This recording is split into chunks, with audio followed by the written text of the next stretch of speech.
So I binge watched a show this whole weekend. Oh. It was a new one. It's an FX. It's an FX on Hulu show. Yet it was a Hulu original. Okay. So I guess maybe FX just produced it. Anyway, it's called The Bear. The Bear. The Bear, and it stars. I'm unfamiliar. One of the guys who was on the show Shameless. He was one of the brothers. Okay. And basically the concept of the show is he's this really high-end chef, was like the head chef at the best restaurant in the world. Okay. And his older brother, you find out, dies. And he leaves their family restaurant. It's a little sandwich shop in Chicago. And he makes the decision to leave the high-end culinary arts world and go try to manage the brother's restaurant and pay off all these debts and try to make it functional and like put in a system, and just it's very chaotic. It's almost like Uncut Gems, where it's just like there's just noise and movement constantly happening. Like when dinner service is ready, it's on. Yeah. And one of the main characters is the guy from Shameless, and there was another one who's the old manager of the restaurant, who was the older brother's best friend. And they call him cousin because they're all Italian. So it's like it was the older brother's best friend. He was the one who was in charge of the restaurant. So now naturally the two of them are button heads. So the whole time I'm watching this show, I'm like, where do I know this friend from? And I'm like, look, he's an older guy. And I'm like, the hell do I know him from? And I'm just, and you know me, I'm not gonna look it up. I need to get it. The satisfaction of figuring it out. I on your own. need to get it. Yeah. So it's only 8 episodes. They're like 30-minute episodes, right? So I'm like, all right. So I watched it over 2 days. Around the 4th or 5th episode, it opens with a flashback, right? And you see the older brother. Guess who plays the older brother? Who? John Bernthal. Oh! I was just like, okay. Hi, John Bernthal. The Punisher. The Punisher. And I'm watching it. It's a flashback. It's him interacting with his brother, the sister, and then he's having scenes with the friend. And I'm watching him banter, and I have a light bulb. It was fucking Micro. No, it was Micro from the Punisher show. It was the Punisher and Micro. And they were best friends. And it did not click into me until the minute I saw them two together and they both like had a banter moment, I was like, holy crap. And then I looked it up on IMDb to confirm To confirm. And it was, yeah. Punisher and Micro have a scene together on another show. I didn't know I was going to binge The Bear this week, but thanks for that. How about that? Yeah, right? Yeah.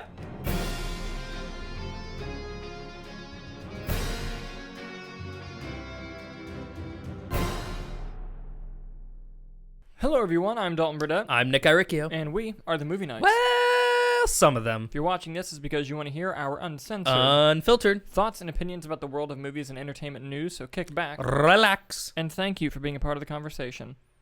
Boom goes the dynamite.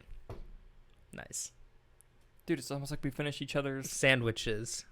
That's what I was gonna say. Please don't sue me, Disney. It was an accident. Don't sue us. We have no money. We have nothing. Good to see you. Good to see you. Not too much to talk about this week, but there's a lot of fun stuff to talk about this week. There is. And listen, I'm not wasting any fucking time today. We're doing the box office. We're doing the box office right off the fucking bat. But before we dive into that, yes, you wrote down what everyone's predictions last week were, yes? Yes, Kyler, myself, and... Nope, you killed someone. Oh, no, the Vulture. You killed the Vulture. Sony did that. Hashtag it's Morbin time. God damn it. Anywhoozle, last week, as you know, we were talking about our predictions for the top 5 for the box office this week. I listed my top 5, Kyler listed his, and based off of context clues, I pieced together Dalton's. Because I never officially did I one. checked with him beforehand, and he said based on what he said, he will go with these as his prediction. Yes. So, how should I do? Should I just boom? All right, so Nick, I had in the number 1 spot Elvis, number 2 Top Gun, followed by Lightyear, Black Phone, and coming in 5th Jurassic World Dominion. Okay. Kyler had Lightyear as number 1, Top Gun, Elvis, Black Phone, and in 5th Jurassic World Dominion. Dalton, you had Top Gun as number 1, Elvis, the Black Phone, Lightyear, and then in 5th Jurassic World Dominion as well. So really, a lot of us don't overlap, like, at all. Except for Kyler and I had 4 and 5, but like our first 3 are different for each of us. Crazy what context clues will do. Yeah. You approved it. I don't want to hear any complaining. No. Based off of the evidence, I would have done the same thing. It's hard to get through my sentences sometimes, both as the speaker and the listener. Yep. And, buddy, are you ready for these fucking numbers, dude? I haven't looked at him yet. I want that. That is true. He has not. I have not That is seen true. them, so that I could blind react to this. I texted Kyler around 3. Yeah. And I was like, dude, wait till you see these box office numbers. He said, oh, homie, I looked him up. He was very excited. It intrigued him very much. All right, so here we go. Coming in at number 1 Okay. was Elvis Oh, hell yeah. with $31 million. Okay. Coming in second place by less than $1 million, Top Gun Maverick at $29.6 million. A little over $1 million. Only dropped 34% from week 4 to week 5. Mm-hmm. Jumped from 4 to 2. Coming in at number 3, Jurassic World Dominion, which took a 55% drop to week 3. Not bad. Making another $26 million. Coming in 4th, The Black Phone, with $23 million. Mm-hmm. Had a budget of 18. We're rocking and rolling, baby, on Black Phone. Good for them. Coming in number 5, Lightyear, which took a 64% drop to 18% in 5th place. That is your top 5 of the box office, ladies and gentlemen. Brother. we knew it was going to be a shit show. That's wild. Like that going is into it. wild. We knew it was going to be a shit show. I mean, in fairness, we except for Kyler, who had Lightyear as number 1, but like I feel like it was a pretty good indicator that it was Elvis or Top Gun. Yeah. But 2 things surprised me. how much is? Well, actually, 1 thing surprised me. Mm-hmm. Jurassic World held not bad. Only a 55 drop Yeah. on its third week. week. So we predicted Lightyear taking a pretty big drop, but I also thought Jurassic was going to take a big drop. Yeah. I thought Black Phone did better number-wise than I thought it was, but I really thought it was going to take that 3rd place. Just being a new release and all. Yeah. But, hey, that's how the tide goes today. But, dude, the whole day, I was, like, getting the show ready. I'm like, what are these fucking numbers, dude? I can't What's it wait. going to come out as? But I want to dive a little bit deeper into the numbers. Yeah. Let's start with Lightyear. Mm-hmm. On a budget of $200 million, it's made 152 worldwide. Oof. That's like point 0.6. 0.8. 0.8 it's per yeah. Mm-hmm. We got a while to go on that one, and I don't think it's gonna do much. So no Woody's Roundup. No Woody's movie coming anytime soon, buddy. Next, I want to take a look at The Black Phone. Mm-hmm. On a budget of 18, I believe it's 18.5, 18.8, somewhere around there. It's not listed on the numbers website. Worldwide, it's made 36. Mm-hmm. So it's almost double. So we're rocking and rolling, baby. Anything after this weekend's profit. That's how Blumhouse goes.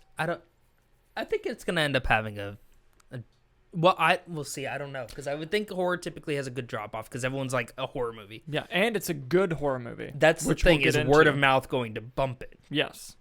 We'll see, because we also have Minions opening up next week, and that's going to be number 1. I'm making the prediction now. Do you remember the rant I told you I had about? It's all Minions, baby. Oh, I can't wait. But I'm letting the world know now. No labyrinths. Minions will open number 1 next week. Yeah. Black Phone. Yeah. Might open number 2. Or not open, but it might be number 2 or 3. You think it'll kick up over? I think Elvis is gonna have a hold. Elvis will have a hold. Might be. I'm thinking it might be 3. Elvis is third? No. Black Phone. I think it's gonna go Minions, Elvis, Black Phone, Top Gun, Jurassic. Yeah. That's my prediction. Hold on. Let me get a pen. Get it out. Get a pen. Oh, this is happening. We should start doing this. I love this as like a weekly segment. Yeah. The box office always is. We predict the order. We'll do our predictions. Yeah. Sorry, I'm trying to get a pen, guys. You know, it happened. Hey. Just hold for show. I wasn't expecting to write. It's gonna be okay. There we go. Boom.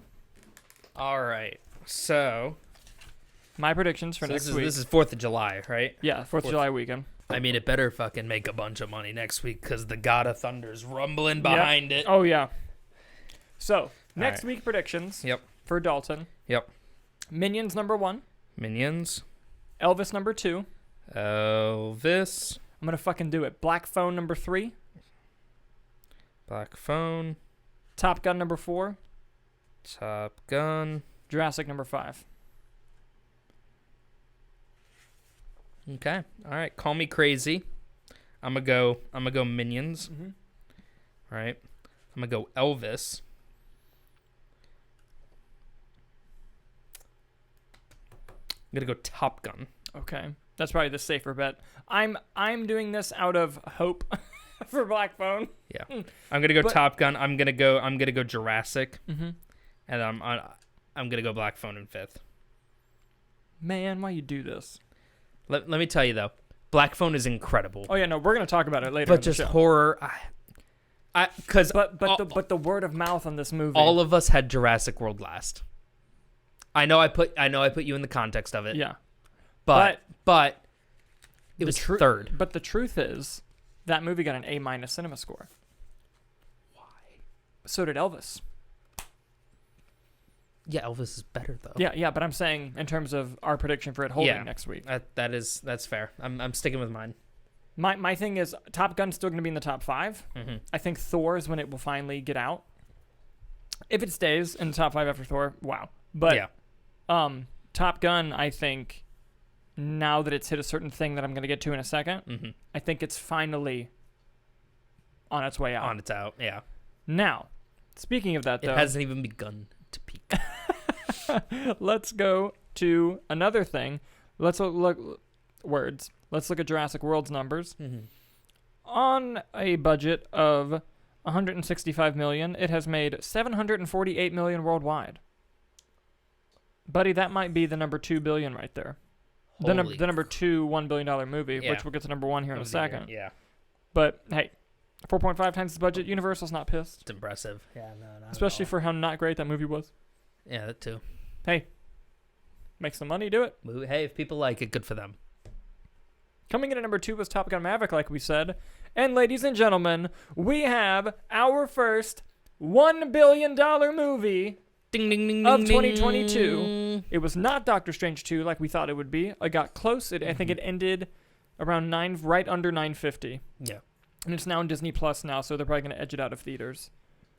But Top Gun's worldwide box office is now $1.005 billion. Congratulations, Tim Cruise. And on a production budget of $170 million, it's made 5.9 times its budget back. Top Gun was made for less money than Lightyear. Yeah.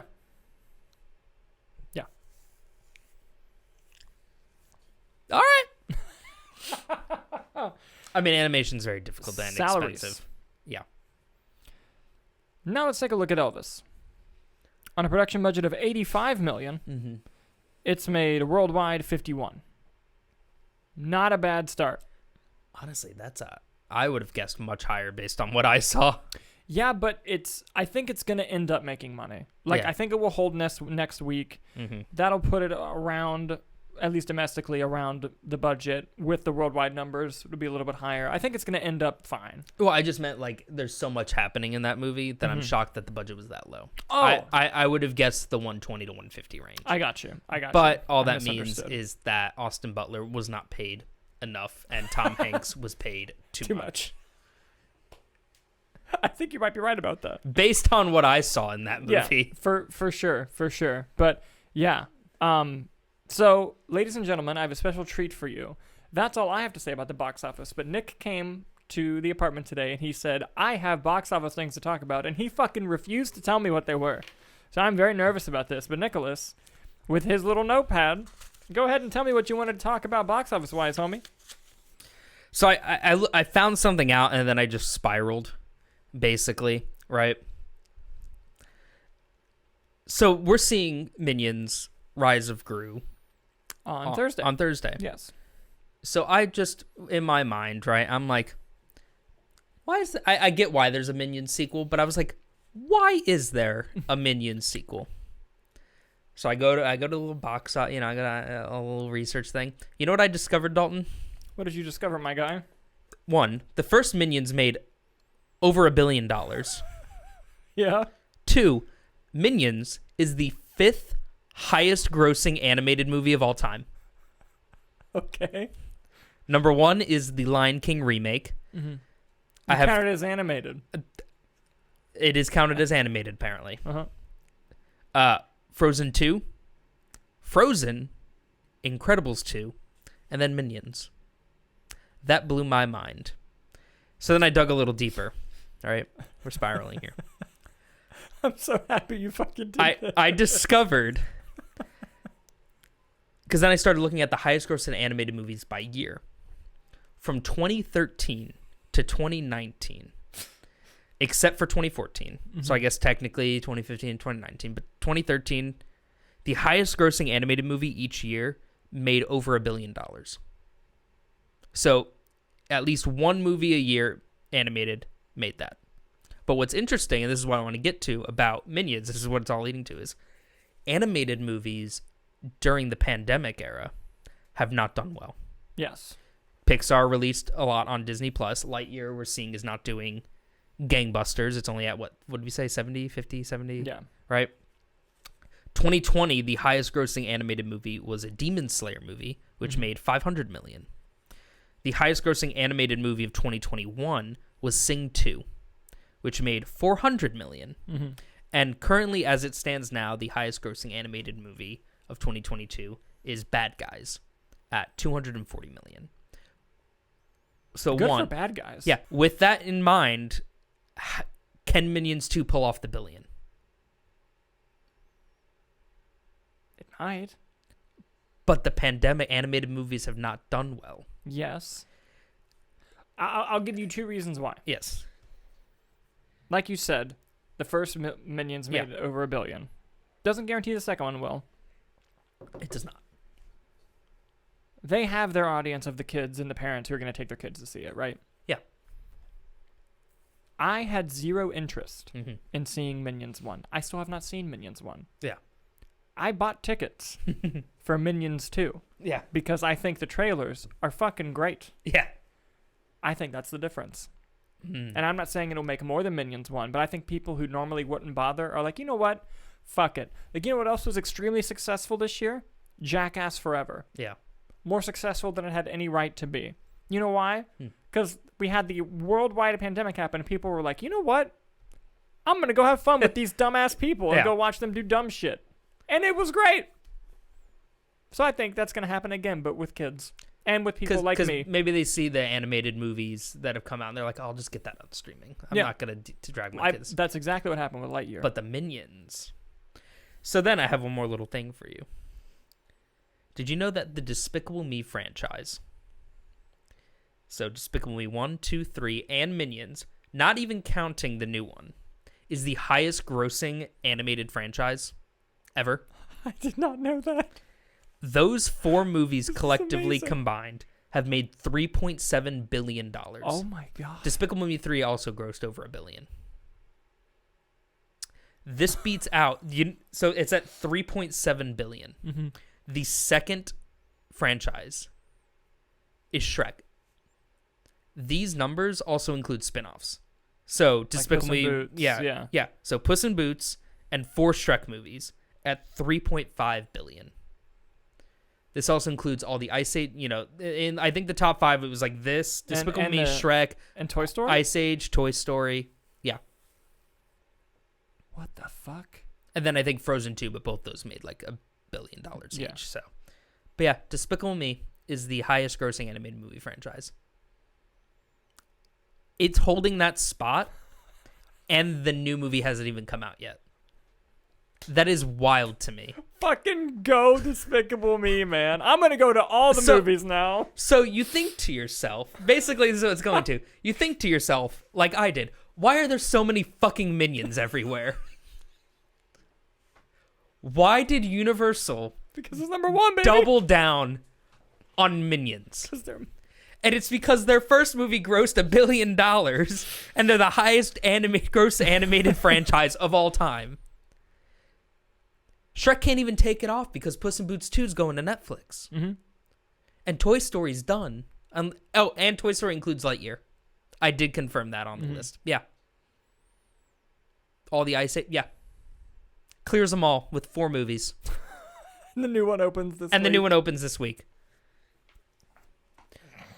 So at a minimum, it's already at 3.7. The movie's definitely at a minimum making 300. They're going to have 4 billion easy. In 5 movies. In 5 movies. That is wild. That is wild, bro. That's it. Yeah. I just found all that fascinating because I had no idea. And it makes sense why Minions are everywhere. Yeah. Yeah. Dude, can you imagine? That's just the box office. Can you imagine the toy sales? Oh, yeah. Oh, my God. Ungodly. All the memes that moms share? Come on. Thank you for bringing that to the box office, man. I did not know that. I legit did not know that. Yeah. Wild, isn't it? That's insane. You're like, why do they keep making these Minion movies?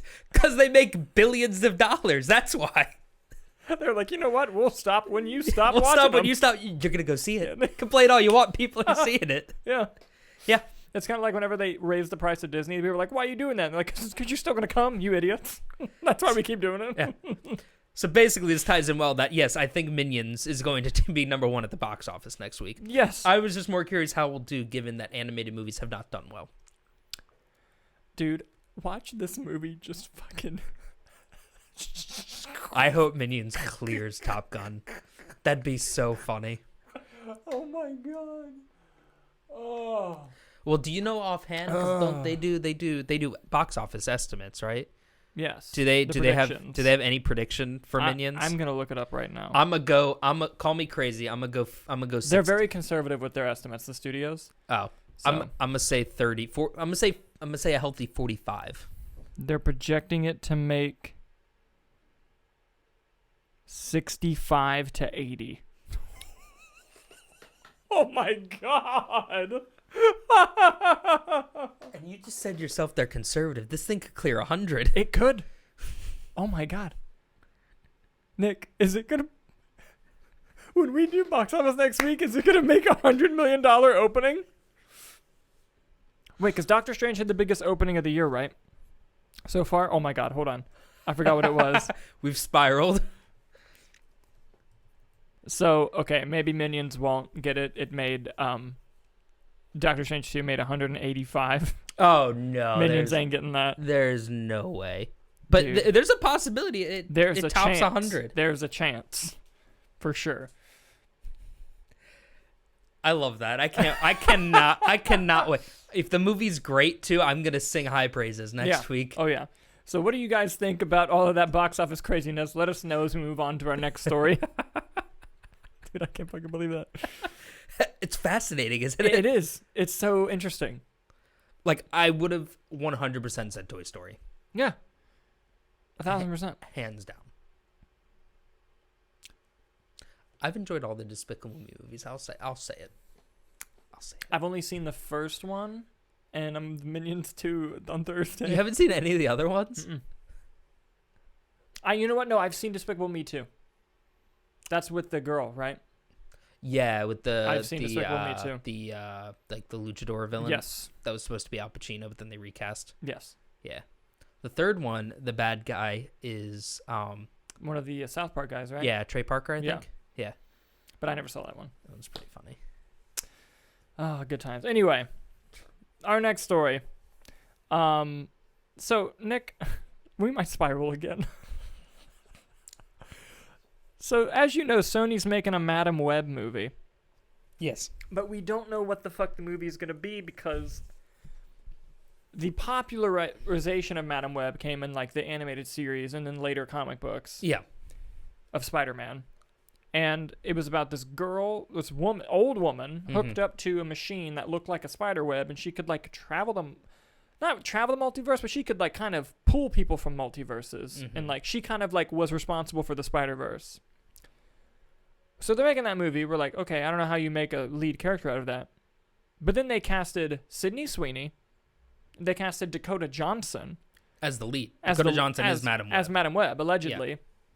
And now Deadline is reporting that Emma Roberts has joined the cast of Sony's Madam Web. This is what Deadline had to say. Isabella Merced is also in it. Yes. Thank you. Exclusive from Deadline. Emma Roberts is the latest addition in the ensemble cast of Sony Pictures' Madam Web, starring Dakota Johnson. Also on board, Sydney Sweeney, Celeste O'Connor, Isabel Merced, and Tahar Rahim. For S.J. Clarkson, Matt Sazama, and Burke Sharpless penned the screenplay, with Kareem Sanga writing a previous draft. I believe some of those are Morbius writers. That is true. To my understanding. And S.J. Clarkson, the director, I believe she was the showrunner of Jessica Jones. Oh, really? Yes. Oh. I believe. There's a mixing of talent here, if that's the case. Here, I believe. I'll fact check while you're going. In the comics, Madam Web is depicted as an elderly woman with blah, blah, blah, but we talked about all that. Robert's role in the film is unknown. Well, thanks for that, Deadline. But, yeah, listen. I don't know what this movie is. I don't think Sony knows what this movie is. There was even, remember, there were reports a while back saying, like, oh, they might, like, just not do Madam Web. Like, even though they're making Madam Web. Like, they're like, oh, we might, like, make it different, but, like, not Madam Web. It's like, what do you mean? What does that mean? That's a Madam Web, yeah. Yeah. S.J. Clarkson was an executive producer. It said listed as 1 episode of Jessica Jones and 2 episodes of Defenders. I don't know how IMDb works. I think she directed the pilot. She also directed a few of them as well. Yeah. Mm-hmm. Most recently, she was an executive producer on the show Made for Love, which just finished its 2nd season on HBO Max with Kristen Milioti, who played the mother. Yes. And the guy we love from Game Night. Oh, he's the other lead. Yes. I can't remember his name. He's also in Aladdin. Yes. Yes. Okay. Very cool. But just Emma Roberts joining Madam Web. What's going on? That movie just perplexes me. Yeah. See, when I saw Emma Roberts in a headline, I was like, Scream 6? Scream 6? And I was like, no, how? No fucking. If for those of you who know those movies, I'm like, what? And then it was like Madam Web, and I was like, oh. I mean, listen, they're stacking the cast. That is a solid cast. Has the Sony Marvel Universe not stacked their cast? Yeah. Now here's my question, right? Because there's a lot of female characters female heroes on the Spider-Verse side of things that have not been delved into. Yes, that is true. All right. And a lot of just female characters in general. So do you think we are seeing these actresses who are coming in as bigger names who are going to be playing more popular characters? You know, like, do you think we have a Spider-Gwen? Do you think we have a Silver Sable? Do you think we have a Black Cat here? Like, do you think we're going to get... Or Jessica Drew, Spider-Woman. Jessica Drew, Spider-Woman. Do you think we're going to see these? Maybe. Or... I know Olivia Wilde was set to do some sort of Spider-Woman. Yeah. I forget if it was a movie or show, but... I believe it was a movie, yeah. Mm-hmm. Or do you think we see, like, a No Way Home scenario where maybe all these actresses are playing... different versions of Madam Web. Ooh. And we're going to be, like, universe jump. You know, that kind of concept? What was the movie? I don't remember. But it was, like, the person was experiencing all the... They were, like, dream walking, essentially. It was like they could... It was different universe versions of themselves experiencing, like, the same thing and then slowly figuring out, like, coming together. Not everything everywhere all at once? No, different. You got to give me some actors' names or something, bro. I can't get it based on anyway, maybe the concept is that we're seeing Madam Web in different universes, all experiencing the same thing and coming together for a mystery. It's entirely possible. Or maybe not. Or maybe there's Morbius and Venom and all that fun stuff in it. Listen, I swear Kraven to God, the Hunter. I who's not a hunter. I hope that the post-credit scene, they, like, age up Madam Web and it's fucking Morbius and Vulture, like, going to her. Be like, you think Spider-Man's got something to do with this? But Vulture's masked so that Michael Keaton doesn't have to go that he has to record audio in his closet. Yeah. And they face...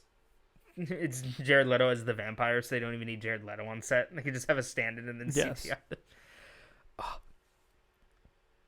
I mean, in fairness, we don't even have information on Craven yet, so Yeah, that's true. we're not even going to be getting anything from Madam Web for No, not for a while. a long time. Yeah, I don't even think they've started shooting yet. And even then, if we get a set photo, we're not going to get costume from that. We're going to see some tasteful pantsuits, and that's about it.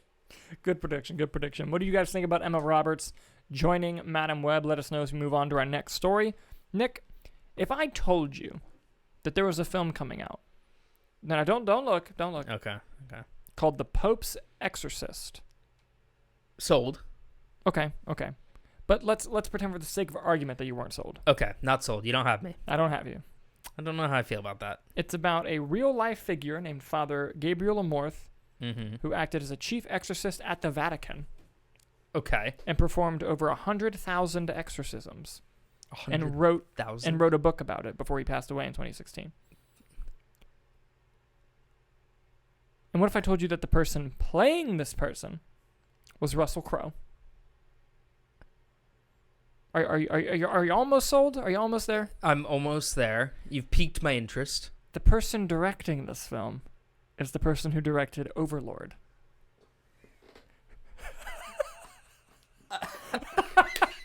I'm there. Yo, there's going to be a fucking badass poster for this movie. Yes, there The is. Pope's Exorcist. Yeah, The Pope's Exorcist. If they don't have a cool poster for that, Yeah. Hold on, let me read part of the story first. Yeah, This ahead. is an exclusive from The Hollywood Reporter. Russell Crowe is set to star in The Pope's Exorcist, a supernatural thriller that Julius Avery, the helmer behind 2018's Overlord, will direct for Screen Gems. Crowe will portray the real-life figure, Father Gabriel Amorth, a priest who acted as chief exorcist of the Vatican and who performed over 100,000 exorcisms in his lifetime. He passed away in 2016 at the age of 91. Amorth wrote 2 memoirs, An Exorcist Tells His Story and An Exorcist More Stories, and detailed his experiences battling demons that had clutched people in their evil. It goes on to describe details of them acquiring the rights, so on and so forth. But yeah. But what's funny is I had you at The Pope's Exorcist. and then you kept selling me. And it just got better with Russell Crowe and the director of Overlord. I'm fucking there. I saved the story because I saw the headline and went, yes. Just like, we're going to That's all talk I needed. about that. Yeah. Yep. So I did quick maths, and correct me if I'm wrong. More than 100,000 exorcisms in his lifetime, right? So we take 100,000, right? 365 days in a year, right? Yeah. So divide by 365. That's how many years it would take doing one exorcist a day. Yeah. Divide by 365 is 273 And he died when he was 91. So he did more than one exorcism per day. per day. He was a working man, Was there a line? I guess, at the Vatican. So this guy's seen some shit. For sure. I can't wait. When's that come out? I don't know. There's no details on that. But it's going to be awesome. Because listen, I will never, ever let go a reason to talk about the movie Overlord. It's so good. And it went so underwatched in 2018. Good movie. It is such a great film. Watch Overlord. But yes. So you know this movie is going to be scary. Yes. If there are action scenes, which I don't think there would be, but if there are, they're going to be awesome. Yep. And that it's going to have a turn in the story at some point that we're not going to be expecting. You want to rewatch Overlord after Yes, I this? do. The only problem that Overlord had was it marketed the zombies. Yeah. Dude, if I was sitting in that movie theater and they didn't market me one zombie, because you know that film would have opened to like 50 on Rotten Tomatoes. And we would go and we were watching it. We're like, how the fuck does this movie have a 50? This is goddamn brilliant. And then zombies. I would be like, oh, like it would have completely like blew my mind. For those of you that don't know, Overlord is basically a World War II movie that in the middle just has zombies, and it's fantastic. Not a zombie movie. I mean, I guess technically. Yeah. But like you would not think that. If I didn't tell you that, like the trailers told us that, you would not have known as you were watching the movie. Because it is absolutely a fantastic war movie. It is. It was so good. Because of that movie, the minute Wyatt Russell was cast in Falcon and Winter Soldier, I was like, yeah, yep. absolutely correct.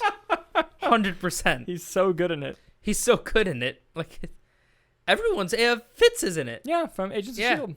Yeah, no, good movie. Great movie. Check it out if you haven't seen it. So what do you guys think about the director of Overlord working with Russell Crowe on The Pope's Exorcist?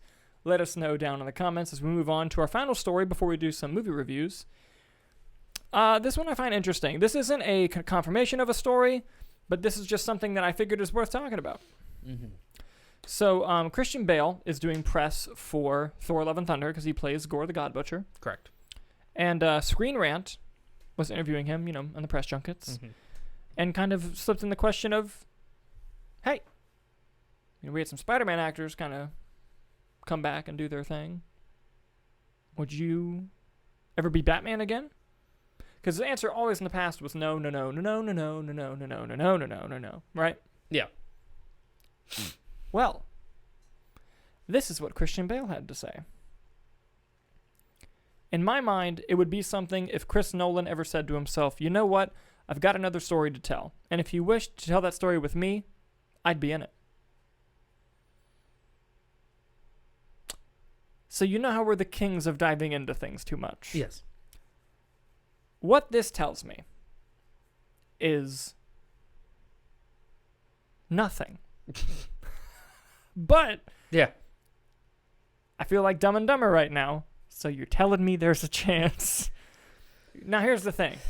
The more unrealistic thing that would have to happen for this to happen is Christopher Nolan getting along with Warner Brothers again.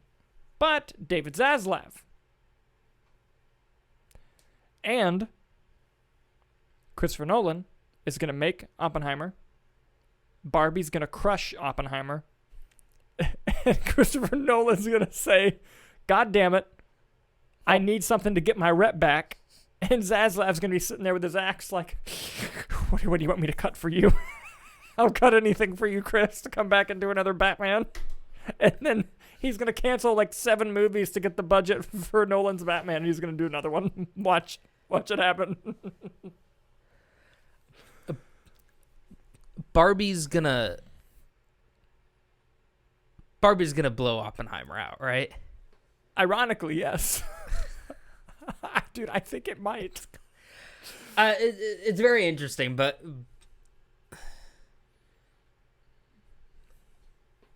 the movies are good. You know my feelings toward Bale Batman. Not my favorite, but I love the movies. The movies are great, but again, like you said, if you told me what's more likely, Christian Bale returning as Batman or Nolan returning to direct a Batman movie, it's Christian Bale as Batman. Yeah, but he won't do it without. Exactly. But I think the fact that he's publicly saying this means something. He did go on to say in the quote that no one's approached me about coming back, and like, because I think they asked about Flash, and he's like, I don't know what that is. Like, I don't know any about that. And he also said, I'm going to read a quote here. We said, hey, look, let's make 3 films, and if we're lucky enough to get to do that, and then we'll walk away. Let's not linger on too long. And then he went on to say, but if he wanted to make a new story, I would do it. Mm-hmm. So something changed in his mind from never ever to if Nolan does it. It's a quick coffee meeting with Nolan. Be like, yeah, what about this? So here's what I want to know. We dive into things too much, yes. Mm-hmm. I'm thinking, what could have happened to which he would just kind of change his tune like that? Maybe he's had a great experience working on Thor. Maybe he likes money, because they'd give him a hefty payday. Let me confirm something real quick before I say what I'm about to say. So editing's fun. I thought that Christian Bale was confirmed to be an Oppenheimer. He's not. But who's to say? Because there's a lot of Nolan alumni in that movie. Mm-hmm. A lot of Batman Nolan alumni as well. Yes. That maybe he came on to set for a day, did a quick little cameo. Maybe he's a fucking news reporter. That'd be hilarious. Yeah. And Nolan was like, out of curiosity, homie. And he's like, yes. If I were to, like, I don't know, do another Batman, like, would you do it? And he was like, yeah, why not? Well, Cillian Murphy and Gary Oldman are both in it. Maybe he came to set just visiting, just to say hi, and then Nolan's just in the back like, huh. So look at that. None of these guys are dead.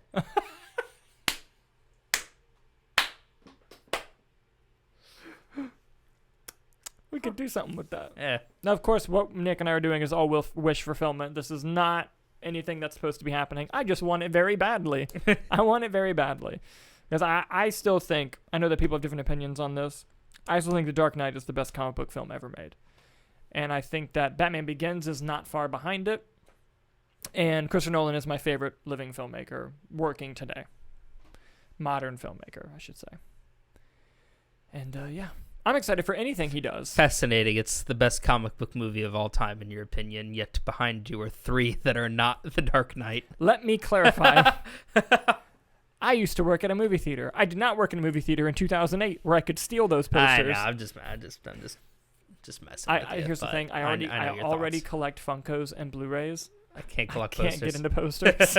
You have a lot of posters, though. I do. They're all in that closet right there. Well, posters, like, you could buy more shelves. It's like you only have so much wall space. Yeah. But with these, though, I can pop these bad boys open and replace them. You can, yeah. So I'm thinking about doing themes. Like this Halloween, I want to get like the Evil Dead, Malignant, and that'd be cool, yeah. Another one. Or I think I have 3 Malignant posters. That'd be pretty funny. Are you able to like find double-sided ones online? Yeah. Yeah, you can Movieposters.com. But anyway, what do you guys think about that? Let us know down in the comments. And we're going to close off with some movie reviews. I used to do individual movie reviews, and I'd like to do them again someday, but we're still making a movie. Life is hard, and let me tell you about how convenient it is to just film them during the podcast, which if you guys don't like, I apologize. But it helps. And I was thinking today we're going to be talking about The Black Phone and Elvis. Non-spoiler reviews, although if you know anything about history, you know how Elvis ends. But yes. First, let's do Elvis because I really want to save The Black Phone for last. Okay. Elvis, I thought it was good. I thought it was really good. Yeah. It's a Baz Luhrmann movie through and through. You got to be ready for it. 50 cc's of adrenaline straight to the heart. Yep, you got to be ready for it. It took me about 15 minutes to adjust to it. But I thought from the moment he did the wiggle finger scene to the end was pretty great. And it had some pacing in the first hour that were kind of... It was either... the movie is either 20 minutes too long or 2 hours too short. That's how I feel about it. Yeah.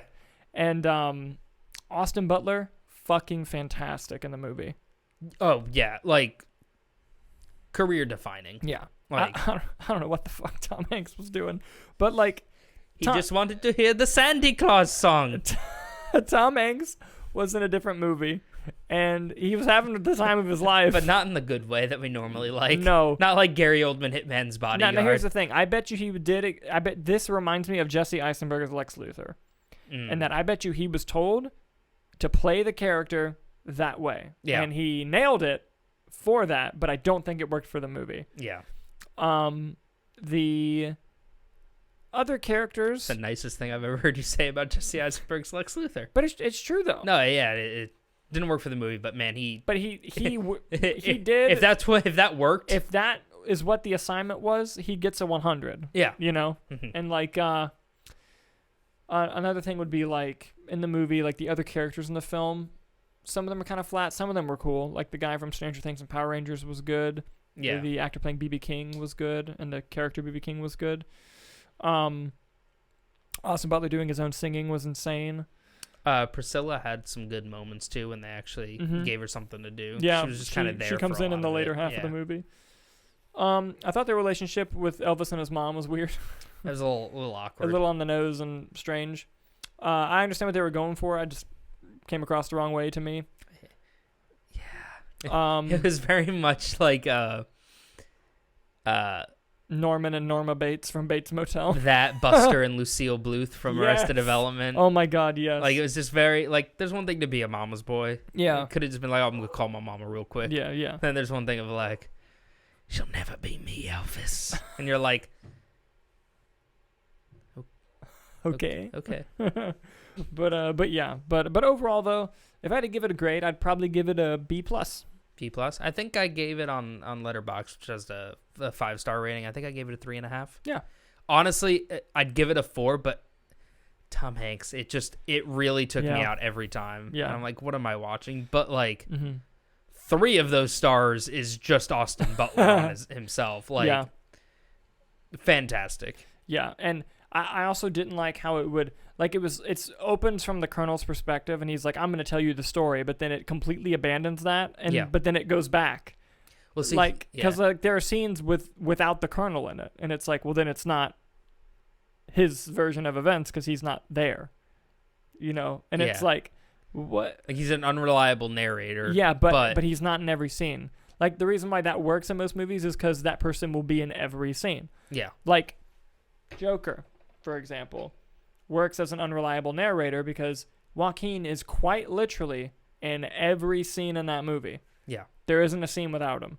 So it's like, it makes sense, But yeah. But I mean, overall, though, I sound like I like the movie. Yeah. And I thought there are a couple scenes in the movie that are cylinders fantastic. When it comes like out on streaming or something, like I'll definitely go revisit sequences in like 20-minute chunks of that movie. Yeah. But it's a lot to take in. And I didn't really care for the first hour. Mm-hmm. Aside from like the wiggle finger scene. Yeah. But after that, it took me a minute to read this. But actually about the singing, he did an interview where he talked about it. It wasn't all him. Okay. So he said that 50s and 60s was all him. Okay. He said when you get into the 70s, they mix the two. Okay. And some of it's him and some of it's Elvis because he couldn't, I guess, hit certain parts that Elvis had. Yeah. Which one? Fantastic mixing because it's seamless. Yeah. And then he said that the Unchained Melody scene was all Elvis. Okay. Because he was like, that's too iconic. Like that is Elvis. Like I didn't even want to if I can't do that right. Yeah. But still, if they're mixing everything, you cannot tell. Yeah. It was excellent. It was excellent. So that's Elvis. Let's talk about the Black Phone. Let's talk about the Black Phone. Dude. Yeah. Wow. What a movie. Yes. And I've been trying to convince a lot of my friends and people at work, colleagues, to go see the movie. And they're like, but I don't like horror. Yeah. First of all, I want to just have a conversation with you. Like, and I know people have their preferences. But it's like horror, you can tell such deep stories and like talk about uncomfortable things, but have a heroic outcomes. And like, I love horror movies. I took a whole class on specifically slasher movies in college. I paid money on that class, and it was excellent. But like, well, it is a horror movie. Only 3 jump scares. All 3 are fucking great jump scares. Like I distinctly remember each 3 of the jump scares and how good they are. The film's directed amazing. The script is pretty airtight. And because like one thing about Sinister, I love Sinister, the horror movie that Scott Derrickson and this whole team also made. I just have like 1 or 2 things with that script that I don't like, but it's like nitpick little stuff. Yeah. This one, there's so much setup and payoff and like little stuff that I wasn't even considering that go into the screenplay. That's really well done. Yeah. It's like a tight hour 40, hour 45. Yeah, something like that. Yeah. And it is fucking great. And it relies mostly on child actors. And they all kill it. That's hard too, because half the time, child actors, it's a toss-up. Yeah. And Ethan Hawke, as always, nailed it. Yeah. And on top of that, the underlying themes of the film, what it means to be a victim, giving power to victims that in the real world can't have that power. I'm being very vague, so not to spoil anything. And to the arc of the main kid is so well done, and how he changes throughout the film. Yeah. Obviously through traumatic events, but still. The best way I could describe that movie is just it's a complete meal. Yes. You eat it and you are full. Yeah. But you don't want any more from it. You're like, no, I don't want to be gluttonous. Like it's like it just beginning, middle, end, 3 acts, just boom, boom, boom, all working beautifully together. And by the end, you're just like, I feel satisfied. I don't want to speculate anything. I don't want more of this. I don't want less of this. Like everything is just. And like even the stuff where I was getting worried about in the movie, like there's a character that comes halfway through the film. Yeah. Where I was like, uh-oh. Like when he came in, I'm like, is this where the movie starts to lose me?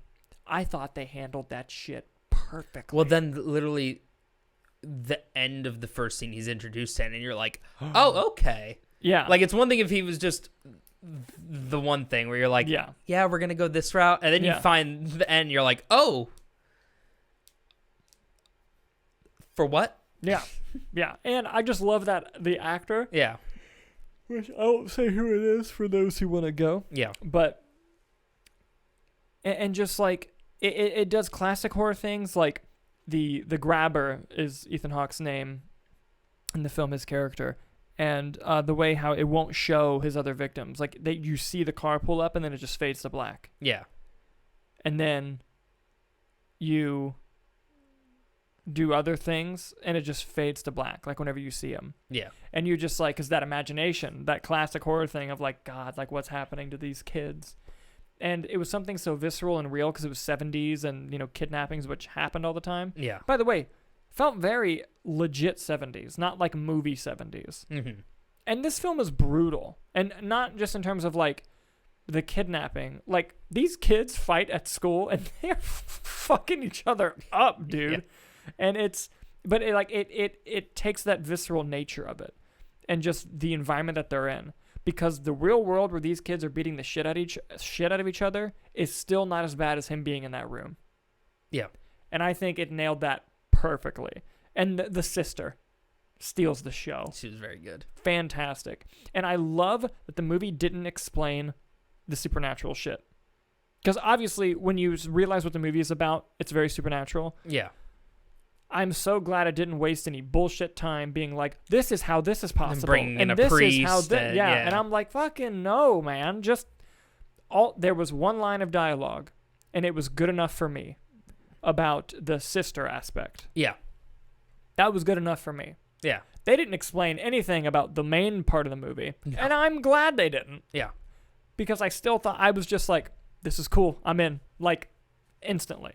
Mm-hmm. I'm sorry for being vague. I just genuinely don't want to ruin this movie for anyone. It is an A. Check it out. It is an A+ for me. It's my second favorite movie of the year, behind Everything Everywhere All at Once. 5 stars. I have it in the exact same space currently. Really? I believe so. I don't. Oh, dude, I don't know if I could do my top 5 of the year so far right now. All right, no particular order. No particular order. Everything Everywhere. The Black Phone. Top Gun Maverick. The Batman. And The Northman? Okay. Scream? Fuck, dude. Dude, I- X. Dude, what a year for horror. Oh my god. X, Scream, and The Black Phone? Are you fucking serious? Solid. Also, Fresh. I watched Fresh. I haven't seen it. You should watch Fresh. Okay. You should. Yeah. From that look you just gave me, I'm going to watch the movie. all 4 of those. You're like, what a year. Yeah. Currently, I have Everything Everywhere All at Once, The Black Phone, The Batman, Unbearable Weight of Massive Talent. Oh, I mean, it was, yeah, but Yeah. that was really good. And then Scream. Currently, I have that above Northman, Top Gun, and then X are the next 3 in line at that. Dude, this list is going to be hard at the end of the year. We're not even close to Oscar season yet. It is. Oh, fuck. Oh, no, I'd have to. Yeah, no, Elvis might sneak its way in there. Yeah. Do you want to know? You want to know what currently my number 10 is? Because I've been keeping track as we go to the movies. I add it to my list. So I don't have to do it at the end. My number 10 right now is Jackass Forever. Good. It was great. Granted, this all is going to change very much. Especially when the Oscar season happens. That's when everyone's list goes out the fucking window. Oh, yeah. It's done from there. But, yeah, so right now we're getting all the summer blockbusters. And I didn't have to add Jurassic World. Yeah. Um, But, yeah. No, but, I mean. Yeah. Please go see both of those films if you can. I know money and safety permitting. Mm-hmm. But I'm going to say it, though. If you just have to pick one, Black Phone. go see The Black Phone. Black Phone. And you can watch it twice in about the same runtime as Elvis. You can, yeah. And it's... Plus, we love Scott Derrickson here. We love C. Robert Cargill here. We love scary shit. We love scary shit. We love Ethan Hawke. We love deep thematic themes. Yes, we do. We love having to take a moment after watching a movie and decompress. That's the word Kyler used. As soon as it was over, he looked over and said, I need to decompress. Yeah. Good and going back to last week, we talked about how rarely the 3 of us are on the same page. This was a 3. All of us loved it. Bing, bing, bing. Yep. That's how you know it's good. Wow. I think that's saying much on our tastes. I'm gonna force Shonda to go. Good. Because I texted her immediately and I was like, you got to go watch. Like the whole family. I had a group chat. I'm like, got to go see it. Dad and Peyton didn't respond. My mom was like, absolutely not. And I'm like, I don't think you understand how good this movie. Like, you have to go see it. And she's like, no. And I'm like, we're going to go see it. At a group text with my my aunt and my mom, and my aunt sent a TikTok about the Elvis movie. Mm-hmm. I said, I saw it. It's really good. Don't know what the fuck Tom Hanks was doing. And they were like, what? And I just went on this tangent. I'm like, all the good things. And I'm like, but Tom Hanks is just sitting there. Yeah. And I don't know what's happening with him. Yeah. And it was just like, I feel the same way. Yeah. And then my dad got mad when I made fun of the Colonel. Sanders or Tom Parker? Tom Parker. But like, he'd be mad at both. Yeah. But but it was just my mom hasn't seen Doctor Strange 2 yet. And it's on Disney. And she won't watch it without me because she gets lost. She texts me, I know you don't like that's going to be on my list, by the way. But okay. There's no way Doctor Strange breaks your top 10 of the year by end of year. It definitely will break top 20. Now, granted, unless 20 movies come out that I think are better, which is possible. Yeah, I forget you're a coward and just won't cut down to 10. If I do, hey, it might make the top 10. It might not. There's a big chance that it won't. Oh, no, I just mean in general. It's having a top 10 list. Oh, that's true. Makes my life hell, because, like, if you looked at my top 20 now, it's, like, the Charlie Day rom-com that came out. You know what I mean? It's like... Yeah. I'm going to take a day off work sometime before the end of the year and watch every streaming movie in a day that I didn't watch. Oh, my God. Or I might take off, like, a Friday, so I can do Friday, Saturday, Sunday, just watch every streaming movie of 2022 that I skipped on. That you wanted to see. Yeah. Because, like, dude, for some reason, this makes no fucking sense. I just have such a pattern of going to movies that when a streaming movie comes out, unless it's something I'm so looking forward to, I miss it. And I just can't. I don't have time to watch it, like, at home, just because my schedule revolves around going to the theater. And, like, like I said, unless it's something I'm, like really... The Gray Man. Like, The Gray Man will be watched. Yeah. There's another one. Prey will be watched. Dude, They/Them comes out August 5th. Oh, we did not even talk about They/Them. Okay. Before we go. Nick, you informed me of a film. Yes. That I had no clue about. Yeah. A couple days ago. Yes. And just talk about it again. It's a horror movie that takes place at a gay conversion camp. It's a slasher movie. Takes place at a gay conversion camp starring Kevin Bacon. We love him. And the title is called They/Them, with like it's they, but it's the /them, but it's They/Them, and it's like a horror film. Genius. It's the best fucking title ever. You can't beat that. And here's the thing: the trailer, it looks fantastic. Yeah, Peacock, August 5th. Check it out. Why did they dump that on Peacock? I mean, I know why. I'd be first in line to see that. Me too. Yeah, there's so many good horror movies coming out this year still. And we were just talking thematic horror. Yeah. You know they're going to break our hearts in that movie. Oh, yeah. And go ahead, other horror movies coming out. Well, They/Them, Prey. You forgot about Pearl. The prequel to X. I did! Is that this year? It should be, isn't it? It just said coming soon, but that was... Holy fuck. It was February. It said coming soon, so... Keep talking. I'm going to confirm I doubt that it's 23. But it's Pearl, right? That's her name? No. I think Pearl is next year because X came out this year. Yeah, but it said coming soon. I took coming soon as a February movie, meaning by end of year. Is it saying it's out already and it's on streaming and we missed it? Dude, I would have immediately ended the show. We're going to go watch that. Screw editing. There's no release date. Cowards. But IMDb, it says 2022. And I'm like, dude, 2 movies in 1 year of the same franchise? That'd be fucking gnarly. But anyway, so we got that, right? Yeah. Maybe. Dude, there were so many trailers for good ones. What's the one with Pennywise in it coming out? I don't think I was in the theater for that one. Oh, there's a great one. Hold on. I'm going to look it up coming out. Watcher was apparently very good. I haven't seen that. Yes. The Coven. Studio 666 came out this year. I forgot about that one, too. I never saw it. Texas Chainsaw, but we don't talk about that one. Barbarian. That's the one with Bill Skarsgård. That shit looks good. Barbarian? Yes. Oh, and there's another movie coming out that's basically The Poor Man's Ready or Not, but instead of it being a cult family, they're vampires. And she gets married. Hell yeah. But in the setup, I can't... If you can know the name of this movie, because I didn't see the title in the trailers. Instead of like going to a wedding and they're all vampires, she gets invited to a wedding, doesn't know that she's the bride. Oh. And at the wedding, the main guy grabs her and is like, time for the ceremony, and they're all fucking vampires, and she's got to get out. And that's with Bill Skarsgård? No. That's a Barbarian. Barbarian. Sorry. That movie is about two people who accidentally book the same Airbnb, and then it's a fucking horror movie. Oh, hell yeah. I'll show you the trailer. I wanted to see that Hatch movie, too. Hatched. Yes, about the fucking egg. I think that came out this year, too. Yeah. That's got to be streaming soon at some point. Yeah, there's so many good horror movies. And then we're making a horror movie that comes out. We are making a horror movie that comes out. It might come out this year. We'll watch it this year. It'll be done for us. Yeah.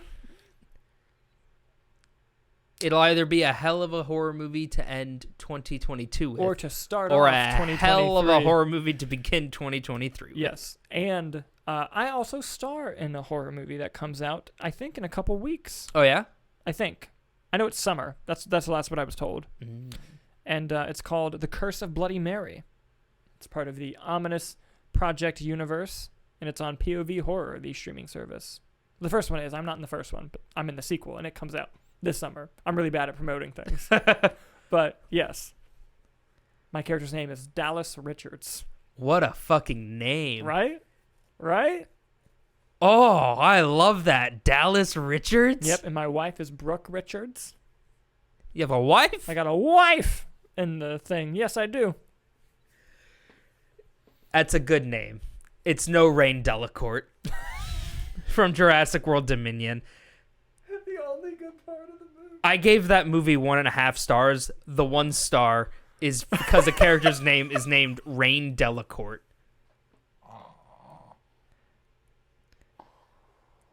Oh. I'm mentally done. I'm Yeah. exhausted. Oh, yeah. Yeah. Man, I'm so sorry to all the viewers just for dealing with this episode. Who knows what in the edit what this is gonna fucking be. I got a task ahead of me. But yeah. Also, if you're an audio listener, which by the way you can find us on I think every podcasting app of choice. Yeah. If you can't find us on one, let me know and I'll try to fix that. But if you're audio listeners, please consider subscribing to our YouTube channel. You can watch us do the show. And if you're watching us, but you have a long drive or you don't really have time to watch the whole video, you can find us on your podcasting app of choice. So, cross-platform and watch things. Also, follow us on TikTok. We're going to start posting clips from the show on there as well.